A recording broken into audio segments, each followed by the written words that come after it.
Abra aí a sua Bíblia no livro de Provérbios, no capítulo 14.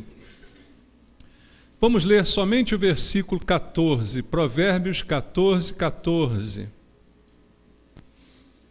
Provérbios capítulo 14, verso 14 também. Você achou aí na Bíblia? A palavra de Deus diz assim: o infiel de coração dos seus próprios caminhos se farta, como do seu próprio proceder o homem de bem. Amém. Senhor Jesus, Tua palavra diante de nós mais uma vez, que o nosso coração se abre nesse momento, para ouvirmos a voz de Deus. Não viemos aqui ouvir homens com doutrinas e filosofias, mas viemos ouvir a Tua boa palavra, ministrada pelo Teu Santo Espírito, que tem o poder transformador.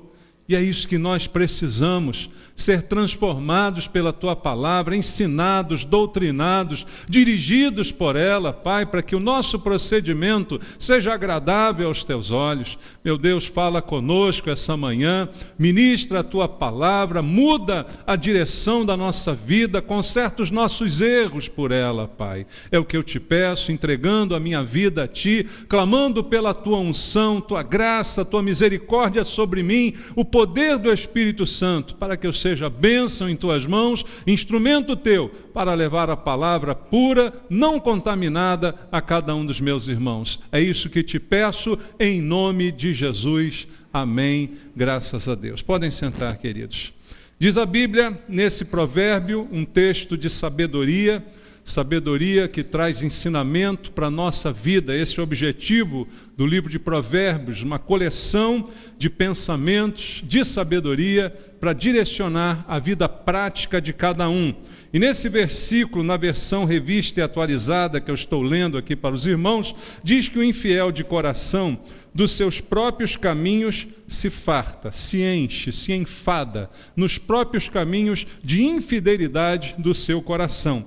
Na mesma proporção que o homem de bem se enche do seu próprio proceder. Mais ou menos seria esse o significado aqui. Se você tem a versão corrigida fiel, há uma tradução um pouco melhor para esse texto aqui. Na corrigida fiel diz assim: o que no seu coração comete deslize, se enfada, ou seja, se cansa dos seus caminhos, mas o homem bom fica satisfeito com o seu proceder. Agora dê um pouco mais de clareza ao texto nessa tradução. Ou seja, a maldade, o coração que desliza, o coração infiel, acaba fazendo que o homem fique cansado da sua vida, cansado do seu caminho. Mas o homem bom, pelo contrário, também se enche, mas se enche de satisfação e não de cansaço. Se enche de alegria com o seu próprio procedimento. É bênção para ele estar satisfeito com o andamento da sua própria vida. Então veja, a Bíblia está nos mostrando um grande contraste entre o homem infiel e o homem fiel. Enquanto um se enche da vida e se enfada com ela, o outro se alegra com a sua vida, com o seu procedimento e com a realidade que ele está vivendo diante do Senhor. Então, esse é um princípio que o Senhor está trazendo para nós, um princípio de sabedoria que deve direcionar a nossa vida. Que o homem infiel e o homem de bem, a ambos se aplica o mesmo princípio. Qual o princípio ensinado? Que a gente colhe o que a gente planta. Resumindo, o que está dito aqui é isto: que nós colhemos o que plantamos. Se o homem infiel vive na sua vida de infidelidade, ele colhe essa infidelidade e isso cansa o seu coração. Mas ao mesmo tempo, o homem bom, o homem fiel, ele planta essa fidelidade e ele colhe essa fidelidade que traz alegria para o seu coração, que enche a sua vida de coisas boas. Então, esse infiel se enche do que ele próprio produz. A infidelidade que ele mesmo gera na sua vida. O conteúdo da sua vida é ruim, é como um fermento mau, que vai crescer dentro do seu coração e que vai encher o seu interior de coisa ruim, que vai azedar a sua existência. Assim anda e sempre caminha o homem infiel, ao passo que o homem de bem, ele enche a sua vida da graça de Deus. E a alegria do Senhor transborda no seu interior. O próprio Senhor Jesus disse que aquele que segue realmente a Ele, do seu interior fluiriam rios de água viva. Essa alegria, essa satisfação que é característica daquele que é fiel. Porque a sua semente também é fiel. O que ele semeia na sua vida são coisas boas. Então, ele certamente colhe coisas boas. Então, um exemplo aqui para a gente entender é como se a gente mergulhasse duas esponjas iguais, mas em conteúdos diferentes.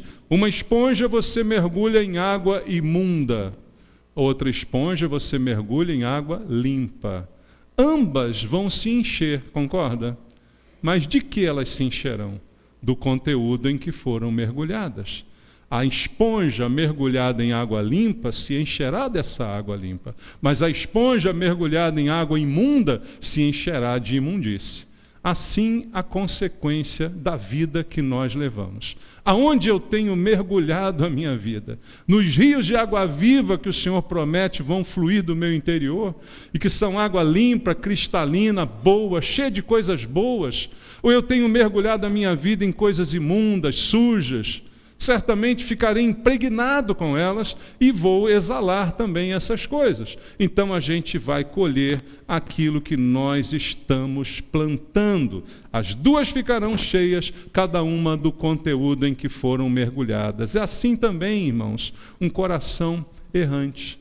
Ele acaba se enchendo de tristeza, de consequências da sua vida, de infidelidade, vai se enchendo de amarguras, que a vida mesmo vai lhe trazendo, porque ele não confia no Senhor, ele vive de maneira infiel e se enche de infidelidade, ao passo que aquele que confia em Deus, que é justo no seu caminho, que está num caminho bom, ele se enche da alegria, se enche da paz.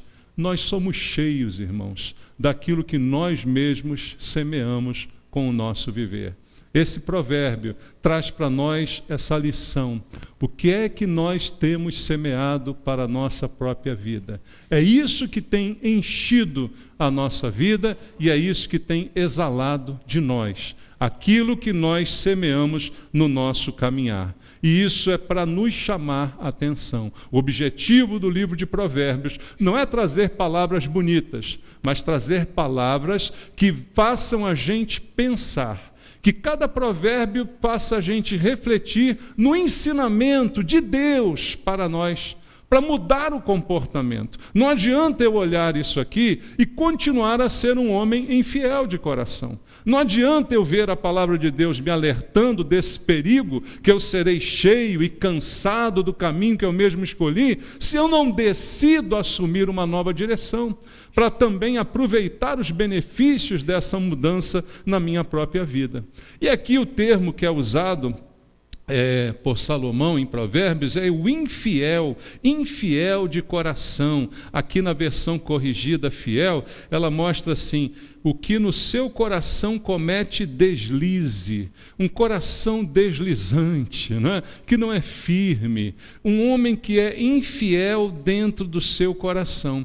E essa infidelidade, que na verdade se traduz em falta de fé, a palavra fidelidade vem de fé. Quem tem fé é fiel. Uma palavra é raiz da outra. A infidelidade, na verdade, se traduz em falta de fé. E ela traz as consequências. A Bíblia diz: o meu justo viverá pela fé. Sem fé é impossível agradar a Deus. Está tudo lá. Se eu sou infiel, eu não tenho fé para viver e também não agrado a Deus com o meu comportamento. Então, essa infidelidade, fica clara aqui o prejuízo que ela pode trazer para a gente. Só que o termo infiel, ele pode se aplicar a várias pessoas, a vários tipos de pessoas. Veja, alguns que a gente logo identifica como infiéis. Por exemplo, aqueles que não são salvos. Não é? Se a pessoa não é salva, ela não teve fé, porque a Bíblia diz que a salvação é pela fé. Então, uma pessoa não salva, ela logo se classifica como um infiel, porque ela não teve fé para a salvação. E essa característica de não salvo, ela pode tanto englobar a pessoa que está fora da igreja, como aqueles que estão dentro da igreja nominalmente, dos quais temos falado aqui nas últimas mensagens. Você já me ouviu falar aqui diversas vezes sobre o joio e o trigo, que ambos convivem juntos na mesma casa, mas têm comportamentos completamente distintos e têm destinos distintos. O joio, ele é fiel, irmãos? Não. Ele também pode ser enquadrado como infiel, embora esteja dentro de uma igreja. Então, há pessoas que podem até parecer crentes por muito tempo, porque estão na igreja, colocam, entre aspas, roupas de crente, né? Será que existe isso? Bíblia de crente debaixo do braço, mas, na verdade, são infiéis, porque não são salvos, embora possam até estar na igreja. E logo, logo, isso vai encher o seu coração de insatisfação, porque não se consegue esconder por muito tempo aquilo que não está correto no seu interior. A Bíblia mesma revela que não há nada em oculto que não venha a ser exposto, revelado. Então o joio permanece na igreja, mas não é fiel, e logo, logo essa infidelidade vai lhe cansar. E aí são esses que nós normalmente chamamos de desviados. Eu já disse a você, eu não acredito nesse termo, embora a gente possa utilizá-lo dessa forma. A pessoa ficou tanto tempo na igreja, onde ela está hoje? Está no mundo, está desviada. Ela nunca foi salva, ela sempre foi infiel. Ela estava na igreja, mas o seu coração se encheu de infidelidade e ela se cansou do seu próprio caminho. Era um coração que promovia deslizes. Então ela se cansou de tudo aquilo que ela se encheu, mesmo estando na igreja. E como joio, de repente ela própria decidiu sair, ela própria caminhou com suas próprias pernas. E então essa pessoa, que pode até começar bem, pode até começar com um certo zelo na igreja, pode até começar uma boa caminhada, mas logo se cansa do caminho do Senhor. Veja quantos de Israel começaram a caminhar no deserto e logo se cansaram e ficaram com saudade do Egito. Você já viu isso na Bíblia? Logo se cansaram da crueza do deserto e ficaram saudosos do que tinham lá no Egito.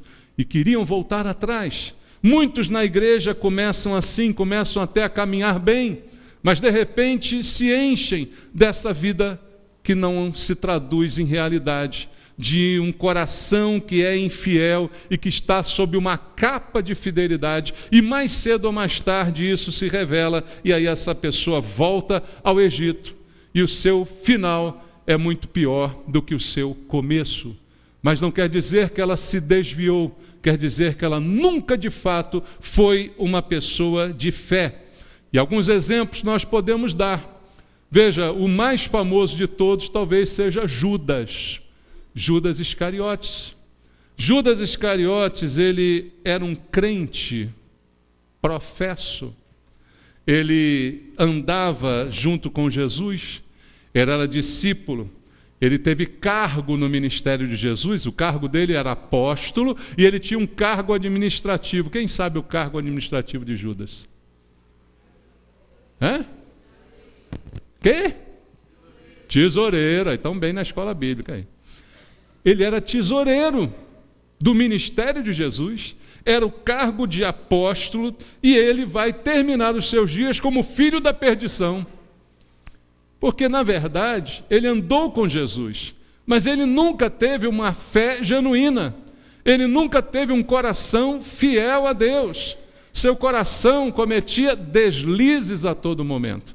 Antes dele trair Jesus, que foi assim que culminou a sua história, ele já deu sinais anteriores de que o seu coração não era reto.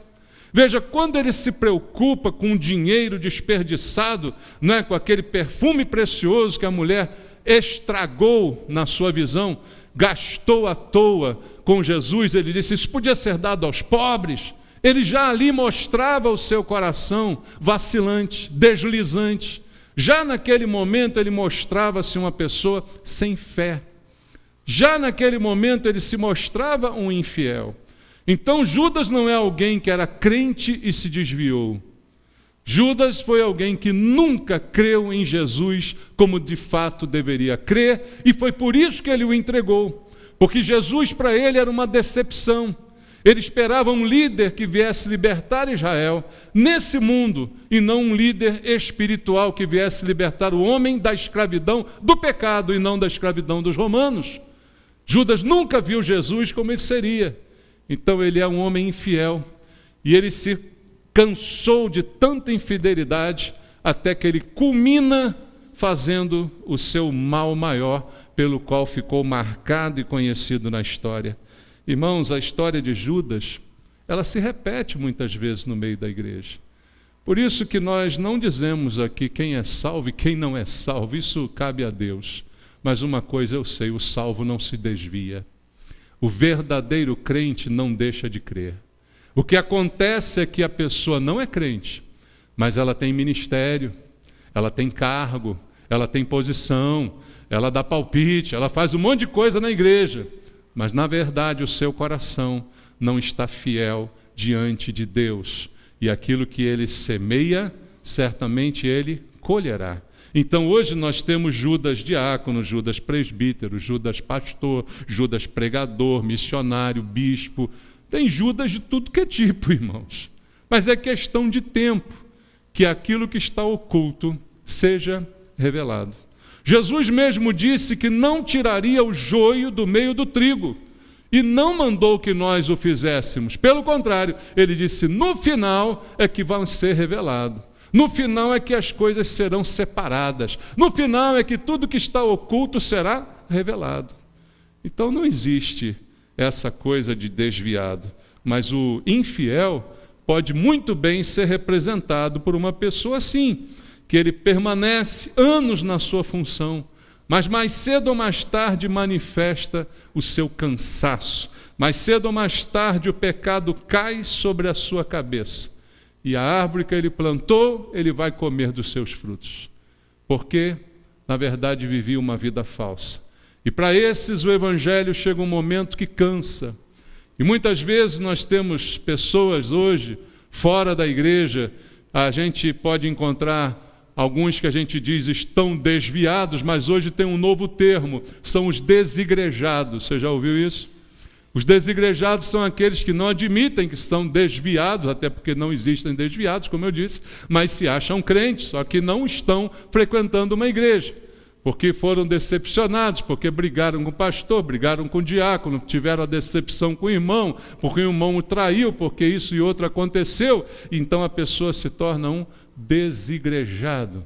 Mas na verdade há uma infidelidade no coração, porque quando você não está disponível para o Senhor, mais cedo ou mais tarde as coisas de Deus te cansam. É como diz o texto que nós lemos aqui: o infiel de coração dos seus próprios caminhos se enche, se farta. O que no seu coração comete deslize, se enfada dos seus caminhos, se cansa dos seus caminhos. E a obra de Deus, que deveria ser uma alegria para nós, acaba se tornando um peso. E jamais pode ser um peso. O meu ministério, aquilo que eu faço para Deus, aquilo que Deus me chamou para fazer, nunca pode se tornar um peso na minha vida, porque é um caminho de alegria, de paz, de justiça. Se fosse um caminho de infidelidade, isso me cansaria. E a gente cansa de disfarçar, meu irmão. A gente cansa de fingir que é crente. E é por isso que muita gente hoje está fora da igreja, porque cansou do seu caminho de infidelidade, cansou de fingir que era cristão.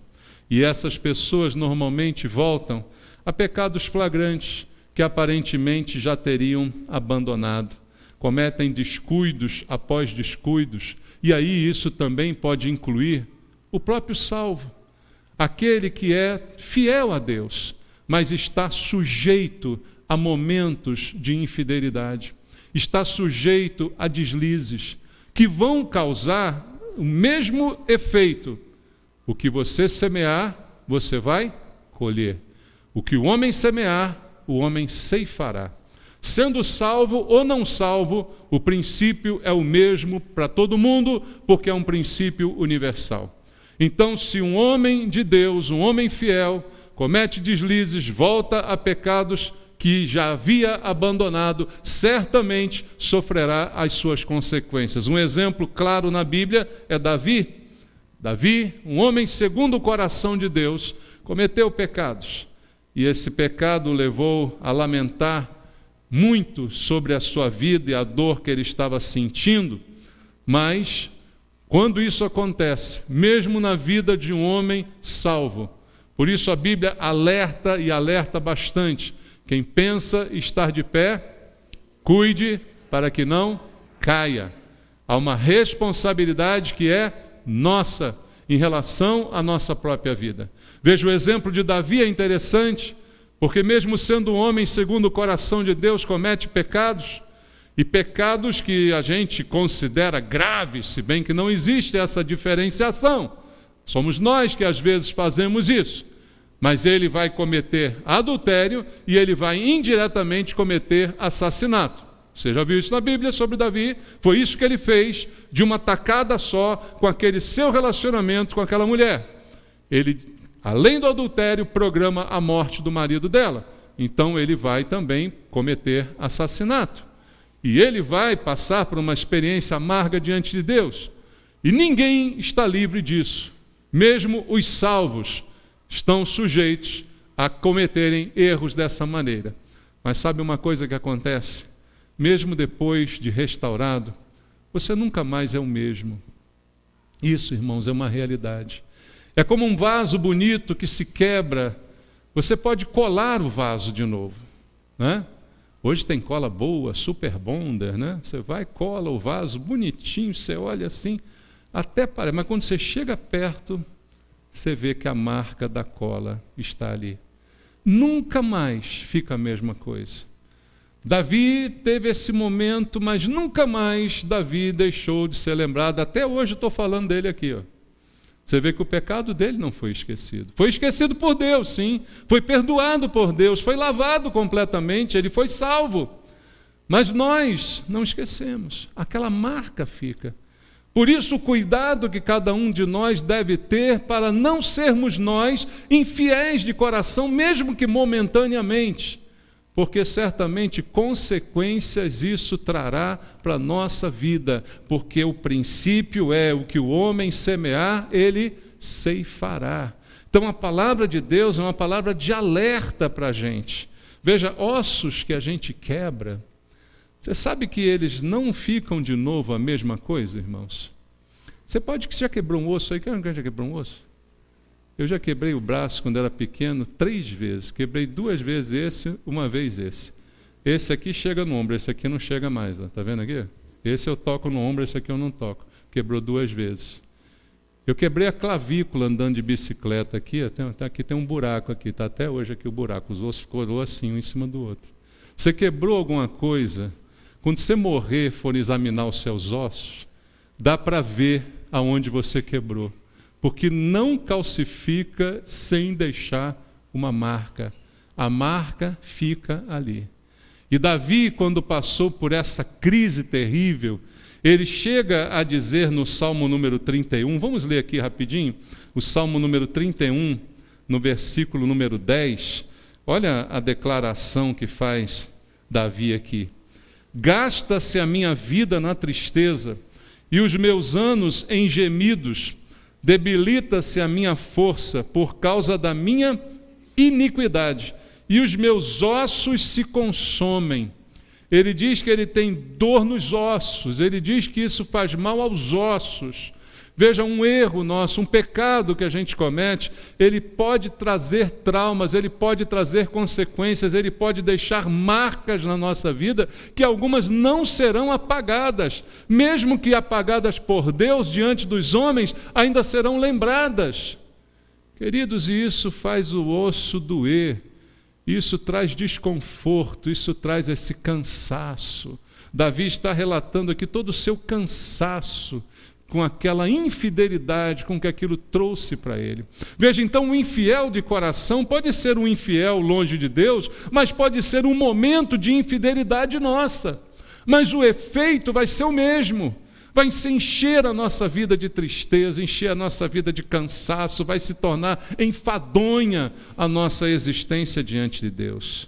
E isso faz também com que alguns que apresentem essa infidelidade, mesmo que seja temporária, acabem voltando atrás em coisas que a gente já tinha resolvido na vida, acabam andando para trás, porque essa infidelidade que pode se instalar em qualquer um de nós, irmãos, e agora falando aos cristãos, e isso parece muito estranho, você dizer crente infiel, porque crente é quem crê.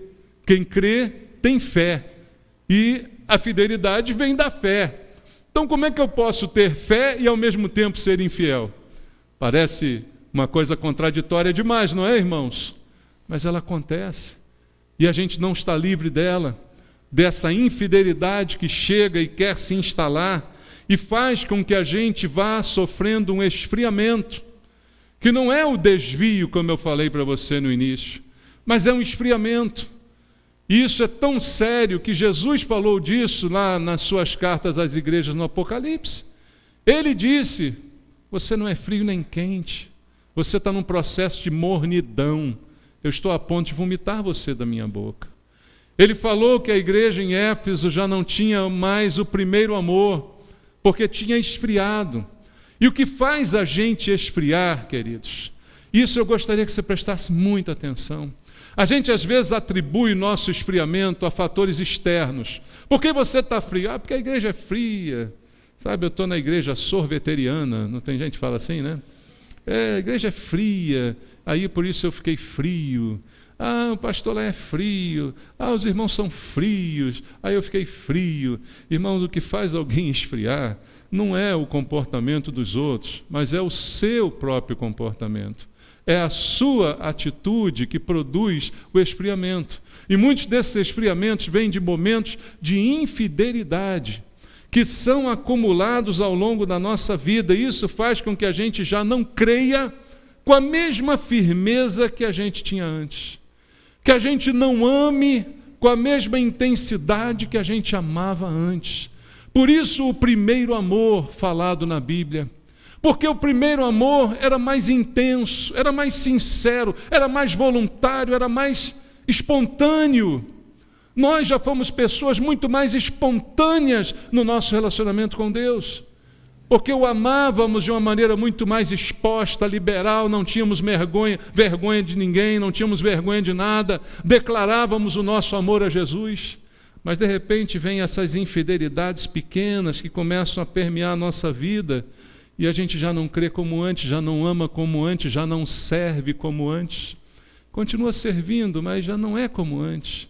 Já não é com a mesma alegria, já não é com a mesma intensidade. E em qualquer medida, isso é infidelidade. E isso vai acabar enchendo o nosso coração, porque o princípio apresentado em Provérbios, ele vai se cumprir, irmãos. São princípios da palavra de Deus. Então essa infidelidade de coração vai chegar uma hora que vai enfadar a sua vida, vai chegar uma hora que vai cansar você, você vai começar a ficar cansado de ir à igreja, vai ser pesado para você, poxa, podia estar agora no futebol, podia estar isso, podia estar aquilo, e começa as coisas a serem pesadas, porque a infidelidade penetrou no coração, e ela começou a se multiplicar. A Bíblia diz que um abismo chama outro abismo, e cada vez mais fundo você vai descendo nessa caminhada, se enchendo cada vez mais de coisas ruins. Então o cuidado que você tem que ter com a vida pessoal de cada um é muito grande, e quem tem que cuidar é você. Não entregue a sua vida aos cuidados de outro. Quem tem que cuidar da sua vida é você. E sabe o que acontece muitas vezes? A gente quer cuidar da vida dos outros, ao invés de cuidar da nossa. E o tempo que a gente perde cuidando da vida dos outros, a nossa está indo embora. A nossa está indo para o ralo, a nossa fé está esvaziando, o nosso amor está secando. E você está preocupado com a vida do irmão, com a vida do outro. Tanta coisa que você tem que se preocupar com a sua própria vida. E às vezes isso acontece até com familiares. A gente quer ser pai e mãe de familiares, até de filhos velhos, querendo cuidar, querendo tomar a vida deles para nós, querendo tomar a direção deles. Cuide da sua vida, que você já está fazendo um grande favor, irmãos. Não adianta, o que está fora do nosso controle, a gente entrega para Deus. O que eu não consigo de forma nenhuma influenciar, eu entrego ao Senhor, mas eu tenho que cuidar da minha vida. Como está a minha vida espiritual, como está a minha fé. Eu não vou responder pela fé do outro, eu não vou responder pela prática do outro, eu vou responder pela minha vida diante de Deus. E aí eu não posso viver a vida de meus filhos, eu não posso viver a vida de netos, eu não posso viver a vida de irmãos, de parentes, de pai, de mãe, de ninguém, e muito menos de irmãos da igreja. A gente precisa cuidar da nossa vida, a gente precisa cuidar do nosso coração.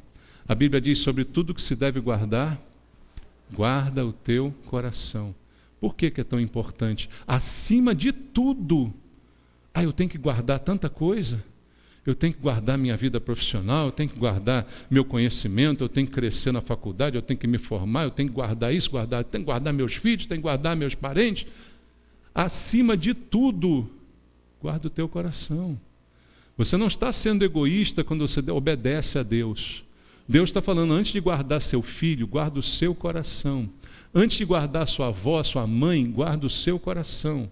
Acima de tudo que você deve guardar outras coisas, mas acima de todas elas, você precisa guardar o quê? O seu coração. Por quê? Porque é do coração que procedem as coisas todas da vida, irmãos.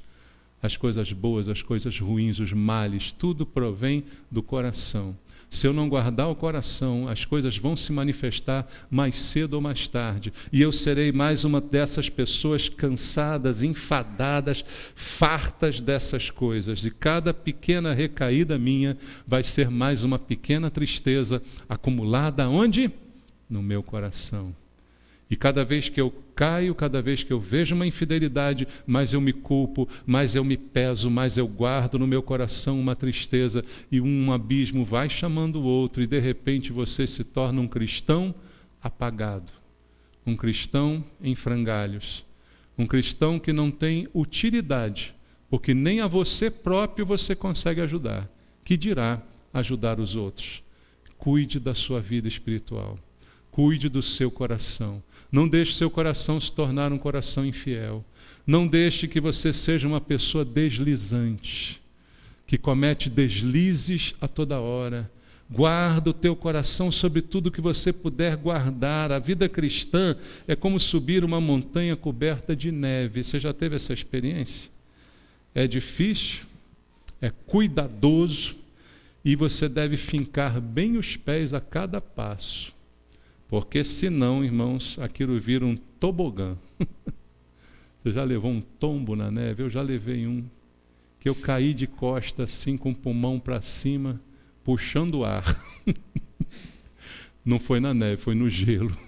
Neve é difícil escorregar, se você firmar bem os pés nela. Mas quem é que tem que firmar? É você. É você que tem que firmar. É você que tem que fincar bem os seus pés. Parar de subir? Jamais. Nossa vida é como a luz da aurora, não diz isso também em Provérbios? A vida do homem justo é como a luz da aurora, ela vai brilhando mais e mais até ser dia perfeito. Então, é uma constante subida. É difícil, é escorregadia, é complicada, sim, muitas vezes, mas eu não quero cair. Cada passo que eu der, eu não quero voltar 3. Eu quero dar mais um para frente. E muitas vezes nós, por infidelidade do coração, damos 3 passos para frente e 5 para trás. Quando você dá 3 para frente e 5 para trás, o que aconteceu com você? Você subiu ou desceu? Você desceu. Você ficou mais longe do alvo, você ficou mais longe do topo, você ficou para trás. E olha, escorregar é uma coisa muito fácil. Por isso eu repito aquele texto de Paulo: quem pensa estar de pé, cuide para que não caia. O mais confiante é aquele mais sujeito à queda. O que morre afogado é o que sabe nadar. Concorda com isso? Quem não sabe nadar não morre afogado. É melhor não saber nadar, sabia? Você vai estar sempre com uma boia, com espaguete. Você não vai se aventurar num mar dizendo, deixa comigo. E quando você diz, deixa comigo, você fica igual Pedro, né? Jesus falou que ele ia ser traído. Não, jamais, eu não. Acabou lá 3 vezes dizendo, não conheço, não conheço, não conheço. Quem morre, irmãos, é aquele que se acha alguma coisa. Quem cai é aquele que acha que está de pé. Né? Quem escorrega é aquele que fica se arriscando ao invés de firmar os seus pés. Se nós somos árvores plantadas por Deus, carvalhos de justiça, nós temos que ter raízes bem firmadas, porque quanto mais profunda é a raiz de uma árvore, mais resistente ela é aos ventos e à tempestade. Então o que nós precisamos é dessa firmeza. A Bíblia fala aqui sobre essa infidelidade de coração, e isso é muito sutil, porque é no coração. Então, veja, basta se desviar do coração, e o coração é algo íntimo que a gente não vê. Talvez o desvio, entre aspas, de alguém que flagrantemente comete pecados, absurdos, aberrações, seja visível. Mas a Bíblia está falando aqui de infidelidade de coração, que talvez seja algo que ninguém vê. O coração está ligado ao pensamento, ninguém sabe o que a gente pensa, ninguém sabe o que a gente sente. É uma coisa interior. E lá dentro ela pode estar começando um processo de afastamento, de esfriamento, um processo que vai causar tantos males. Veja, Jesus em Lucas capítulo 6, versículo 45... Lucas capítulo 6, verso 45, veja o Senhor Jesus ensinando. O homem bom, olha o homem bom aí, do bom tesouro, da onde? Do coração tira o quê? O bem. E o mal, do mau tesouro tira o mal, porque a boca fala do que está cheio o coração. Olha como é perigoso a infidelidade do coração. Ela ainda não se manifestou num pecado, ela ainda não se manifestou numa atitude errada, mas ela já está lá dentro contaminando o coração.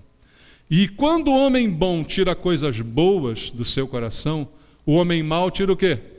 Coisas más. E se o mal já penetrou no coração, a boca daqui a pouco vai falar do que está cheio o coração. Olha como é sutil essa questão de infidelidade. Todos nós dizemos, eu sou fiel a Deus, eu quero ser fiel a Deus, mas olha como é sutil a infidelidade, como ela pode penetrar sorrateiramente dentro do nosso coração, atacando a nossa mente. Todas essas coisas fazem com que a gente precise de muito cuidado. Voltando lá em Provérbios, onde nós estávamos lendo, vamos um pouco agora ao versículo número 4, ao capítulo número 4 e ao versículo número 23, que eu já citei para você e agora leio. Sobre tudo o que se deve guardar, guarda o coração, porque dele procedem as fontes da vida. As fontes da vida procedem do coração. Consequência de não guardar, ou consequência de guardar, eu vou me encher. De uma forma ou de outra, sendo justo ou injusto, sendo fiel ou infiel, eu vou me encher. É o que disse o versículo inicial. Mas do que eu vou me encher? Lembra da vasilha de água suja e água limpa? De me encher eu vou, não há como escapar disso. Mas do que eu vou me encher? Depende de como está a minha fidelidade. Aquele que é infiel, como eu já disse, vai se fartar das coisas de Deus, não vai mais aguentar ouvir a palavra de Deus, vai se ocupar muito na sua vida social, deixando cada vez para longe as coisas de Deus, porque a infidelidade ganhou o seu coração. E então, a consequência, ele vai se encher de tudo que não é de Deus e vai ficar enfadado da sua vida. Ao passo que o homem fiel vai se encher de tudo que é de Deus e vai ficar satisfeito com a sua vida. Vai viver com paz, com alegria, com esperança, com tudo aquilo que todos nós desejamos para nós. Só que todas essas coisas dependem de fé. Fé que gera fidelidade. Guarda o teu coração. Que nós sejamos encontrados fiéis, porque a fidelidade, ela nos enche das bênçãos de Deus. Cada um de nós, guarde o seu coração. Olhe para dentro de si. Não deixa que nenhuma água suja seja absorvida por a esponja que é o seu coração. Não deixa que ele se encha de coisas ruins. Encha seu coração de coisas boas. A Bíblia diz que a gente deve pensar nas coisas lá do alto. A palavra de Deus nos diz que tudo que é bom, agradável, de boa fama, é isso que tem que encher o meu coração, o louvor, é isso que tem que encher a minha vida. E isso vai trazendo fidelidade. Qual a origem da fé, irmãos? Ouvir da palavra de Deus. Ouça a palavra de Deus. Quanto mais você se ocupa com o mundo e mais desculpas tem para não estar nos cultos ouvindo a palavra de Deus, mais você vai dando espaço ao seu coração para se encher de outras coisas.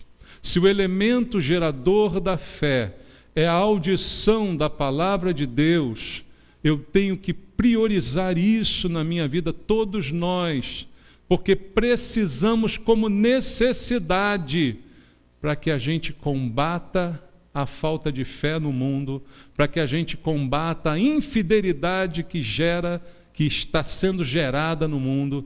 A gente precisa se encher das coisas de Deus.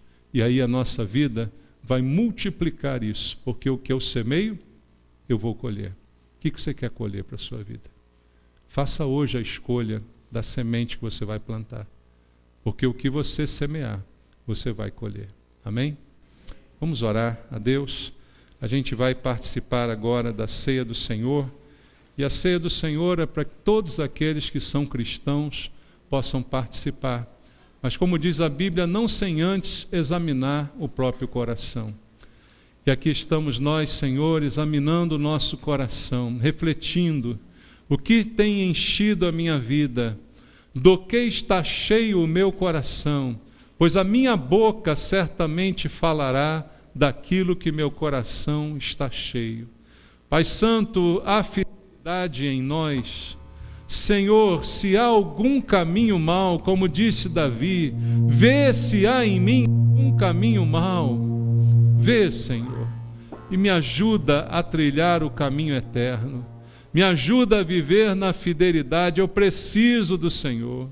Abra os nossos olhos, ó Deus, para que a gente não esqueça da fidelidade, para que a gente não esqueça que em primeiro lugar deve estar o nosso coração guardado na Tua presença, para que nenhum mal se instale em nossa vida e nem seja multiplicado nela. Senhor, ajuda meus irmãos aqui a guardar o coração, a guardar a fé. Como diz Paulo, combati o bom combate, guardei a fé, completei a carreira. Pai Santo, é tão importante guardar a fé, guardar o coração íntegro. Não permita que a gente tenha esses momentos de infidelidade, Senhor. Não permita, meu Deus, que a infidelidade se instale no nosso coração. Ela trará tantos males, tantas dores. Meu Deus, que a gente possa viver cheio, mas cheio da Tua presença, cheio da Tua paz, da Tua alegria e do Teu amor. Que nós sejamos esse homem bom, que se enche, mas se enche de coisas boas. Eu te peço por mim e por cada irmão aqui. Fala com eles através do Teu Espírito, em nome de Jesus.